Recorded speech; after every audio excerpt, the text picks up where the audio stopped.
What's up, everybody? It is Ricci here, bringing you season 2, episode 25 of the F1 podcast. Today is, November 24th, and this is a couple of days after the final race of the 2022 season, which happened at Abu Dhabi Grand Prix, where Max Verstappen wins again. I'm here with Andrew. Andrew, hello. Hi, happy Thanksgiving to our American listeners out there. I hope everyone's enjoying the turkey and the wonderful football that's been on display today. I just want to say, Red Bull expert who is done from the champagne shower parties, Tyler Hatherell, how are you? How's celebrating just Red Bull all year round? I'm good. Thanks for having me. I mean, I got to be honest, getting a little tiring doing all this celebrating. So, I mean, excited for next year for some, more winning, but it's been a lot this year, 15 wins, as you mentioned. So, but yeah, excited to well, don't forget the 2 other Checo wins too, right? That's 17. You lose. And this is the last time we're going to have Tyler on the podcast. Thank you very much for your services. I kid. But I just say lots of sports. We think that the season would be over, but a lot of sports going on right now. Yeah, we got NHL, NFL, NBA. The list goes on, really. I play in a weekly pickleball league. I don't know. Anything's going on. I just want to say the World Cup having 4 games a day is very counterproductive to anything what you're doing. 5 a.m. When one of them's at 5 a.m. 11 a.m. Well, I went to Cafe Diplomatico at 6 a.m. So I was the only dedicated one there at 6. So, but if you're a Leafs fan or a Toronto sports fan, you go from Canada playing Wednesday at 2:00 in the afternoon, football all day today, and the Leafs are in Minnesota and play at 2:00 tomorrow. So that's 3 days back to back in the middle of the workday where you're getting nothing done in the afternoon. So to your point, productivity this week in Canada has got to be plummeting. It's a good thing we're at the end of the year too, because people are getting ready on holidays for the end of the season and winter holidays. So I don't know. Would have been better if the World Cup was in the summer. I don't know if you guys watched the game yesterday. I know we will get to the Abu Dhabi Grand Prix. I will put a thing to say when we're going to get to it. Tough game yesterday for Canada. But it was just so good to see so many people excited to watch soccer. Cafe Diplomatico literally said I had to leave at 11 because they had reservations for indoors months in advance. Wow. You know what? Yeah, I agree. It was great to see the nation come together for this. I don't know about you both, but my body filled with goosebumps when hearing O Canada play for the first time at a men's World Cup since 86. It really just to show that the men's team is really showcasing or taking off or supporting the performances of the women's national team at the World Cup. And I don't know about you both, but we should have won that game. Yeah, they outplayed Belgium, point blank, the entire game. And, the Davies missed PK is going to haunt us forever because that would have been, at least a draw, but it could have completely changed the momentum of that game. Who knows if Belgium would have been able to tie it, right? So pretty exciting for Canada, and I think people are pretty fired up. There's a lot of buzz going on. I think Sunday is going to be pretty cool. I saw 3.7 million people watched the game, and it peaked close to 5, which is pretty incredible for, a country of 35 million people. So I think the ratings for Sunday is going to be off the charts because, it's a non-work day and the buzz is getting around for the World Cup. So it's also a do or die. It's also a do or die game for Canada. I think we're very lucky. Obviously, when Morocco and Croatia tied 0-0 and get a 1 point. Obviously, we're at the bottom of the standings now, but I think 4 points could get us through. Ideally, 6 would be nice. 5 is not attainable, so it's either 4 or 6 at this point. So I feel comfortable if we can win the next 2 games. Croatia will still be a tough team, and Morocco did show some very good passing, and for I think they're a younger team, they really stood out. But yeah, I think a lot to tune in on Sunday. But I'm kind of sad that the season's over. But for the last race, we before Tyler, you weren't on the last couple episodes. We were expecting this kind of like the final with Red Bull clinching both the drivers and the constructors, that we were going to have maybe a quiet weekend in Abu Dhabi. Obviously, we're going to see a couple of send-offs for Nicholas Latifi, Mick Schumacher, Daniel Ricciardo, four-time champion, Sebastian Vettel, and I think I have everybody there. But this was kind of a really good race for Abu Dhabi. I don't think it ever disappoints in Abu Dhabi.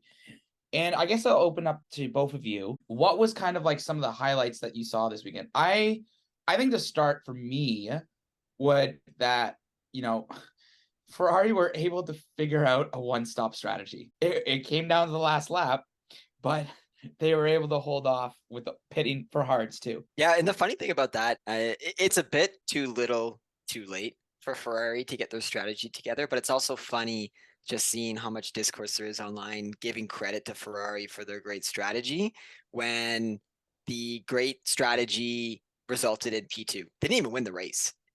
Let's be honest here. Max was so far up the road that Ferrari couldn't do anything, regardless of strategy or pace, to fight for the win. And so it's seen as a win in the eyes of Ferrari to beat out Perez, and they barely did so, even with Checo making a second stop. But yeah, some credit for Ferrari for sure. I'm sure they're feeling really strong about that performance, and relatively speaking, compared to expectations going into that race weekend, especially when we saw their pace in practice and qualifying, I'm sure to get P2 in the drivers' championship for Charles and to lock up P2 in the constructors against Mercedes is got to feel good for Ferrari going into the winter break. Again, relatively speaking, because it was just a few short months ago that Ferrari was leading both the constructors and the drivers' championships, and we all know how that turned out. So, I'm very well aware. You remind me all the time. I'm just making sure you didn't forget. But yeah, there's some positivity there for Ferrari, so that was good to see for them. Yeah, in a way, it's when you see the time gaps between when Verstappen and Leclerc did their one-stop strategies. Leclerc was 8 seconds behind, and between Sainz and Perez, Sainz was 14 seconds behind. So yeah, there's a subtle win there, but there's also, if you look at the underlying numbers, there's a lot of work to do in Maranello to get back up to Red Bull's pace next season. But, new changes in the regs next year. I think there's some adjustments going to be made to the floor. Red Bull's going to get hit with their penalty in terms of wind tunnel time. So we won't know the full effects of how that's going to happen until we finish out next 2023. And Pat Simons on the F1 post-race show, he was got asked questions from Will Buxton about if they really thought racing was much more competitive this season, and it proved to show. I think they had 200 more overall overtakes this season than we saw last season. And obviously this wasn't going to change in a year in terms of the regulations, but I think as the regulations continue and probably towards where the PU, the frozen engines stop in 2026, I think the next few years we're going to see the overall field get tighter and tighter together in terms of competition. So because that'll first and foremost be in the case of Red Bull going above, having to reduce wind tunnel time, but it's like almost kind of like a cost benefit analysis now for teams like Mercedes or Ferrari to say, okay, so depending on how Red Bull sees a loss in time there, do we just start spending X amount of dollars over the cap every year and yet that reduction in wind tunnel time so that even though we still can win? So a lot of questions going into next season, which is going to be very interesting to see. That would be a bold move because I think, the FIA has made it pretty clear that this is, more or less a slap on the wrist and the penalties will get more severe, right? So it's not a guarantee that if you go over the budget cap by 5% and it's a non-material overspend that you're going to get hit by the same penalty, right? It may increasingly get worse to deter teams from doing exactly that, because if you know what the penalty is going to be and you can plan for it and you can stomach it, then why wouldn't you overspend, right? Like to your point, it could be a calculated move to overspend to develop the car, especially if it results in additional places or winning the drivers and constructors championships. So that's going to be really interesting storyline to follow, because you're right. There's some room for interpretation and working in the gray areas of the regulations, and the FIA is going to have to watch that over the next year or two, because they could get out of hand pretty quick, especially with those top three teams who have all that money. especially with those spending limits on food, man. Like, I know you guys keep winning, but like just settle down over there, okay? Championship dinners are expensive. Morning, they're business expenses. Relax. Business expenses? Yes. Jordy, look what you got here. What? Look at this. 26,000. I don't know, you guys wouldn't know in Ferrari, but they're expensive. Oh, gee. I was gonna That's say, another watch good like thing. next season when like Mercedes, Red Bull, Ferrari are like putting all their money into the car and their celebratory dinners are like cheese sandwiches. Yeah, ham and cheese. Not toasted bread. We can't afford a toaster. No, Speaking about Mercedes, tough weekend for them. No? you know, like I was actually surprised how reliable that car was all season, because it's true. Like they had their first DNF from a technical issue with Hamilton, and that was with 3 laps to go. So to think like a car could have made the entire season without a reliability issue is pretty impressive. But then again, this affected their overall performance this year, right? So yeah, sure, they have a reliable car, but they couldn't scratch the surface really in terms of, they're barely getting podiums from luck. And then yeah, towards the end of the season, they were starting to put the car in an optimal window, especially in Brazil when they had such an amazing race. But yeah, this year was kind of a microcosm of their whole entire season, I think, in a way where, they were the best of the top 3 of the rest of the top 3, I guess, in the sense when, Ferrari and Red Bull fought it out, and there was just George there in P5 kind of bringing up the rear. Yeah, ultimately, it just highlights that the car isn't very versatile, right?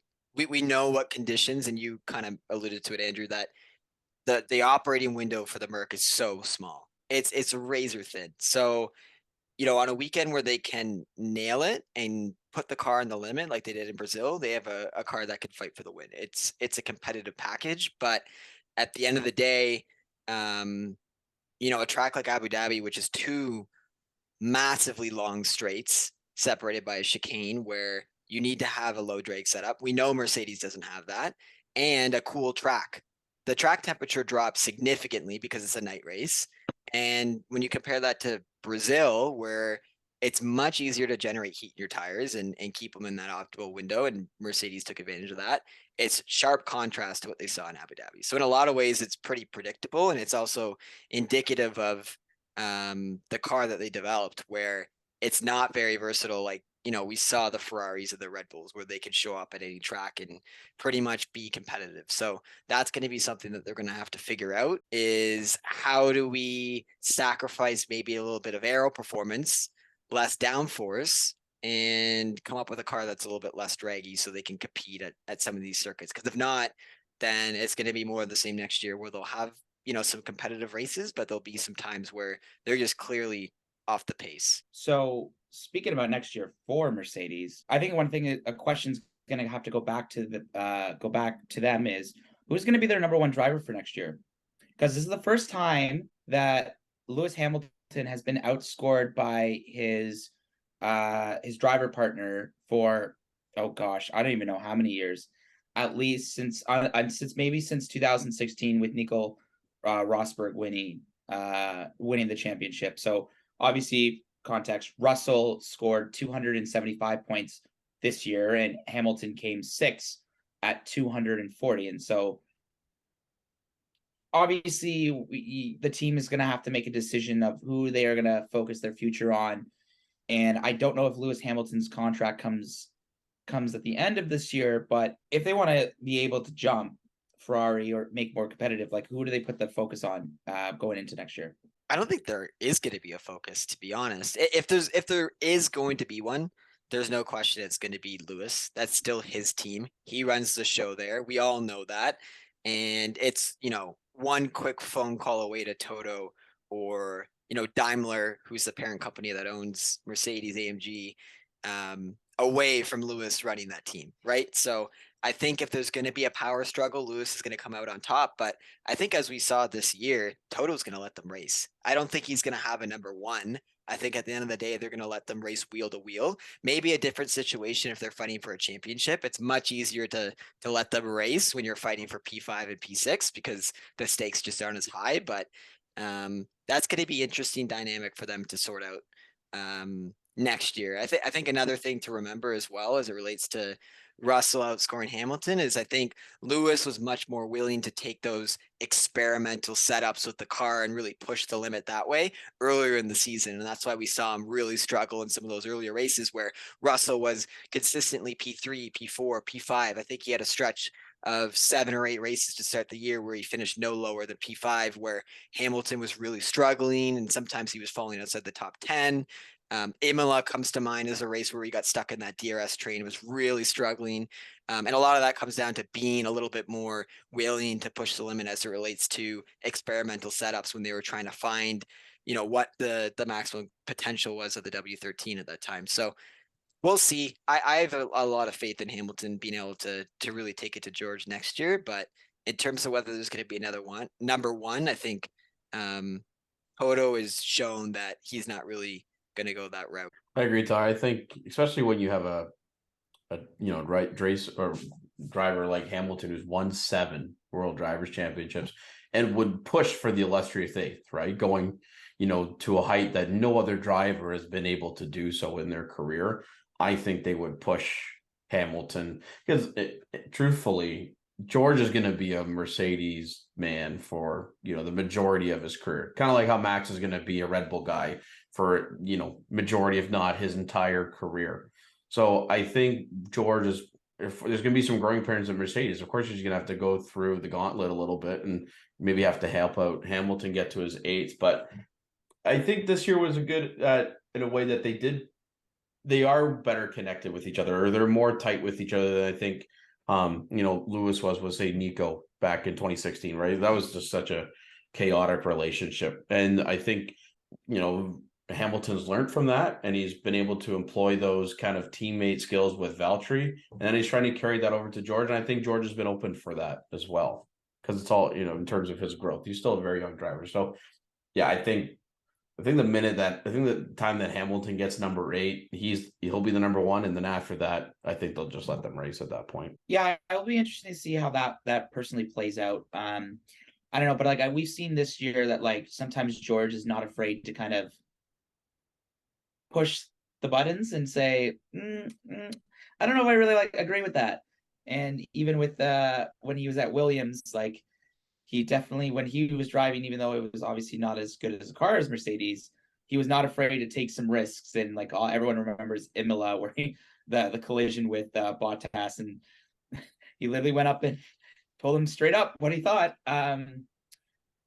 But speaking about, we talk about home and teams. A couple of days afterwards, there's obviously some pre-season testing or post Abu Dhabi testing.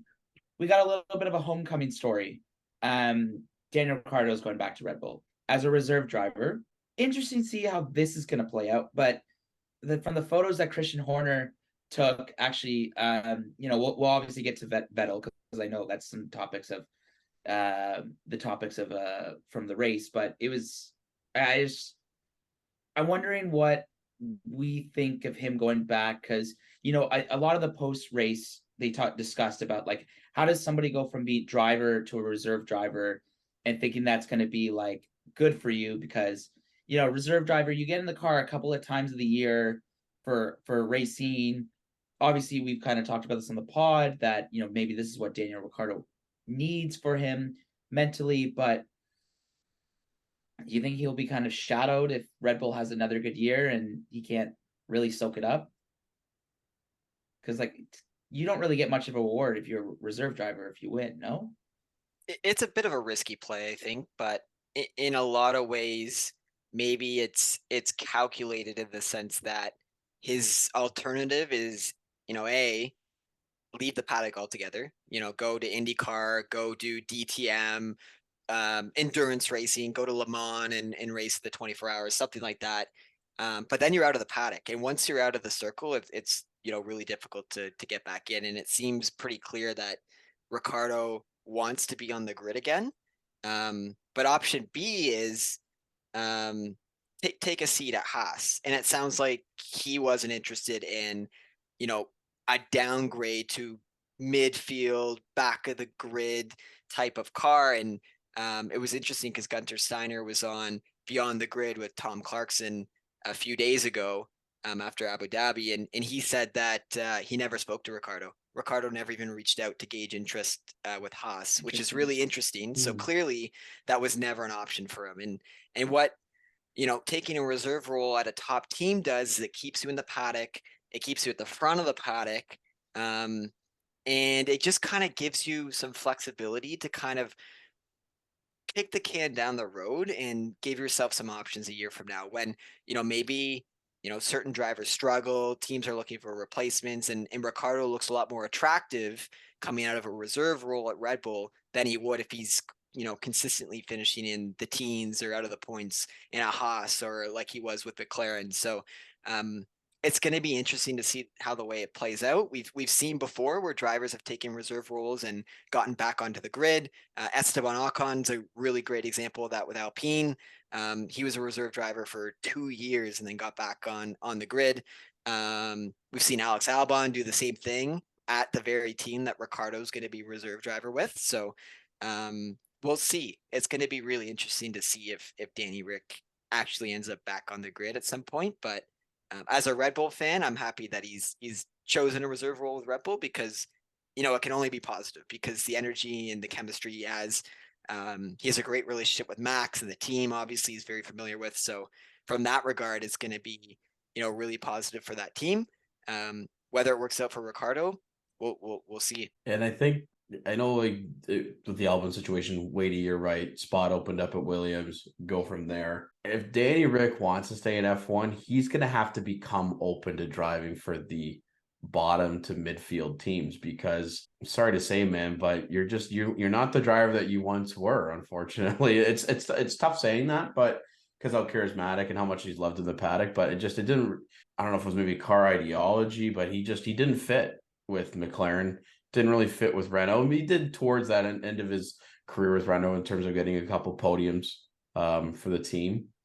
But I think if he wants to stay in Formula One, he's gonna have to maintain he's gonna have to generate a new kind of value of openness to helping these smaller teams come up because you see it like with Valtteri, he's been loving that kind of like midfield racing coming from a team like Mercedes, where like you even said you weren't racing at Mercedes, right? You're kind of, giving Lewis's orders and you're kind of just hanging around the front of the pack. Now he actually gets a race and enjoy his time. And that may be something that I think Danny Rick I think he'll begin to appreciate after this year because there's rookies coming into this season. There are people that are underperforming in the Red Bull Junior team alone, but that might get replaced by other members in the Red Bull Junior, by junior team, I mean AlphaTauri, but there's other in the junior program, such as like Liam Lawson, who can come up and replace Yuki Tsunoda, right? Who hasn't been doing well. So the problem with Red Bull is that there's so many options is that you have to keep open to the fact that you might not be able to continue an F1 career on the grid with Red Bull down the road. You look confused, John.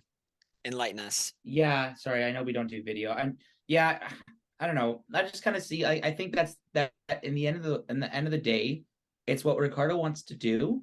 And I just really don't see an opening in the maybe the top 4 teams right now. So your only option is to go in a midfield team, or you leave and go to Le Mans, or you go Formula E. I know it's tough, but we're obviously going to be saying, obviously going to shift it back to the Abu Dhabi race. We're going to say bye to a couple drivers that, had some good years. Obviously, Daniel Ricciardo is not going to be on the grid next year, but he'll be in a reserve driver. We're going to miss the GOAT, Nicholas Latifi, literally the GOAT. I love how him and Mick came together at one point during the race for old time's sake, kind of like last year. Like, if we're going to go, they were about to crash. Yeah. When I heard they yelled Nicholas Latifi, I was like, oh my gosh, we have another moment since last year. So close to a safety car. They were both in the wall, basically. It's a miracle that they were able to drive away from that. I texted Tyler and I just yelled Latifi because it was literally, I honestly think it was the same area where he hit last year too. It might have been. I can't remember where he made contact. It was either at end of sector 1 where you have that slow sweeping left-hander, or it was the spot that you're thinking of, which is at the end of the straight at the start of sector 3, where it kind of bends around like that new part of the track. So it was that new part of the track.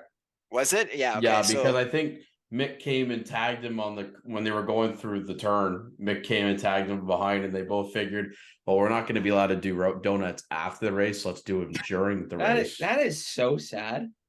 Oh I can't believe they told. I feel bad. Like, it was obviously we're gonna miss Mick Schumacher next year, but like sorry, Tyler. I don't know if you heard the radio, but I did. They said it's like kind of depressing. Like, thanks for your years, man. Please do not do donuts. If you're Mick, though, do you really care? Like, what's stopping him from doing them anyway? Because he's toast. He's gone. His relationship with Haas is over. There's no way he can be hurt in any way from doing the donuts anyway. So at that point, I would say pretty much screw off, because I'm sure Mick's not feeling like the break was very amicable. It didn't sound like it was. If you read his statement, it was pretty bland from the perspective of he's clearly upset, and he had someone in his PR team write the statement because he had to release something. But yeah, if I'm Mick, I would say I basically don't care. I'm doing donuts in your car, and you have to deal with it. Well, we talked about this last week because Andrew, I don't know if I remember, but was this announcement when we were literally right about to go to bed? Yeah, it was like, 11 p.m. Eastern time, like midnight. And then literally 5 minutes after Mick said, "Oh, they're like, welcome, Nico Hulkenberg." I don't know. Am I doing it right? It's pretty good. Nico Hulkenberg. No, I can't do it. I'm just going to stop. But yeah, so anyways, Mick wanted to pay tribute to Sebastian Vettel, couldn't pay tribute. Well, he did one donut and got yelled at. Fernando Alonso could not partake in the 2018 goodbye because another water leak issue. Like, what the hell is wrong with Alpine and their damn water system? 6 DNFs. Like, buddy, like, someone send some duct tape over to Alpine for next year. Like, fix the leaks. At this point, they're sabotaging him. That's what it feels like. Because Ocon's been flawless. 1,000%. When was the last time Esteban had, these kinds of issues? I think Hungary did he DNF when he pulled over to the side of the road. But otherwise, his car's been fine. And Fernando's over here with his 6 DNFs, and that doesn't even count the laundry list of issues that he's had when he does finish the race. So, that guy has never been happier to put on some green overalls and get the heck out of the Alpine garage. Well, Tyler, like I was saying on the pod, like with John last week, last year with, they were amicable, right? As can be, defend like a line for each other, hurrah, hurrah. Someone the name of Otmar Sapnar comes into play here. And it just seems like it's back to like Force India days all of a sudden. And like, swaps Perez with Alonso. And it's pretty much 2017, 2018 all over again.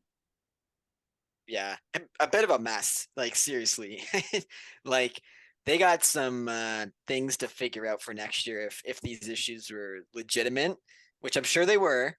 But it just raises so many questions. I don't think Ocon and Gasly have the best relationship going into it anyway. So the fact they're just going to be butting heads the entire time with Otmar being their principal, Alpine is going to be a absolute war zone next season in the paddock. Good luck. I would honestly bet right now they're not going to finish top 4 again in the constructors, even if they have a competitive package, because those guys are going to run each other off the road 2-3 times. It's going to happen multiple times next year, 100%. You know what I'm very eager to see next year? Speaking about next year, I know we're supposed to be doing a preview episode, but how is Fernando Alonso and Lance Stroll going to get together as teammates? If Lance Stroll had a very good relationship with Sebastian Vettel, and we're obviously going to miss Sebastian next year, but I don't know if he's going to pull a Fernando Alonso and come back 4 years later. But, he said that in the, I forget what podcast. He's like, maybe I'll get bored after a year and just reevaluate, because I think a lot of drivers do. But go ahead, Andrew. I think you're about to say I'm calling it right now. 2026, when Audi comes into this play, it's going to be Mick and Vettel as the 2 drivers, right? That is going to be, I will put myself on the magic 8 ball right now and say that is going to be the case in 2026. But you know what? it was an amazing weekend. I think Aston Martin did an amazing job, tributing to Seb, minus the part where they cocked up his strategy. But nevertheless, outside of the race, they did an amazing job. It was great seeing Norbert, his dad, in the paddock and bringing his, karting kit, like his karting racing suit and his helmet was awesome. I thought that was such a great tribute to Seb, and to see Seb kind of go out and party afterwards on his IG live. You couldn't figure out how to turn it off, which was the funny part. But I think he's going to enjoy his time away from Formula One, spend more time with his family. But he drove a heck of a race in Abu Dhabi. And strategy screwed him. Still got a point.